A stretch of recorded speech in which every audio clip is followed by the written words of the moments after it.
Voilà que l'obsession du Rassemblement national a maintenant pour objet la neutralité du monde associatif. Effectivement, avec vos amis M. Pierre-Édouard Stérin ou M. De Villiers, vous maîtrisez parfaitement ce concept de la neutralité associative.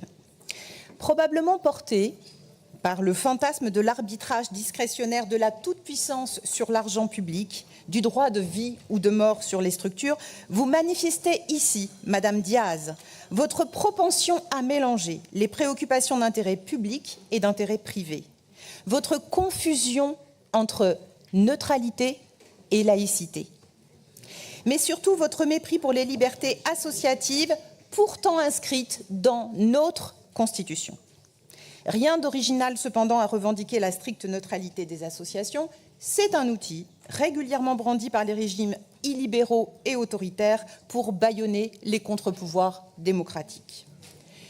Tous les coups sont permis pour mettre à genoux le monde associatif et de ce point de vue, il faut vous reconnaître une certaine forme de cohérence politique.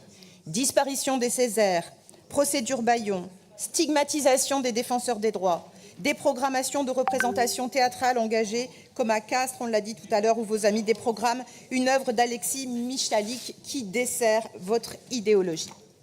Que la loi de 1901, qui prône le droit d'association et la liberté d'expression, vous pose problème, on n'en doute pas une seconde. Cette loi, justement, nous protège de la réduction de l'espace civique, de l'invisibilisation du pluralisme et des colères populaires. Eh bien, ne vous en déplaise, nos collectivités répondent scrupuleusement à leur mission quand elles subventionnent des associations politisées. Parce que cette injonction à la neutralité, Madame Diaz, est illégale. Une association conserve sa capacité critique, sauf si elle exerce des missions contractualisées en délégation de service public. Elle a le droit de s'exprimer librement dans le cadre de la liberté d'expression, à condition donc de ne pas appeler à la haine, à la violence ou à la discrimination. C'est exactement ce qu'elles ont fait en 2024. Elles se sont mobilisées avec succès pour empêcher l'extrême droite de sortir vainqueur des élections législatives. Et vous démontrez avec cette proposition qu'elles ont eu raison de le faire pour l'intérêt général et pour leur propre intérêt.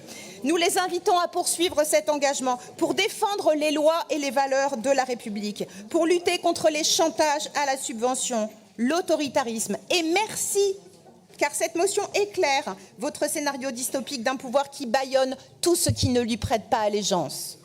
Collaborer ou résister, aujourd'hui, il faut choisir. Et nous ne doutons pas que les Français et les Françaises et la République, avec ses associations politisées ou pas, Katia, ne se trompera pas en avril 2027. Merci, Monsieur le Président.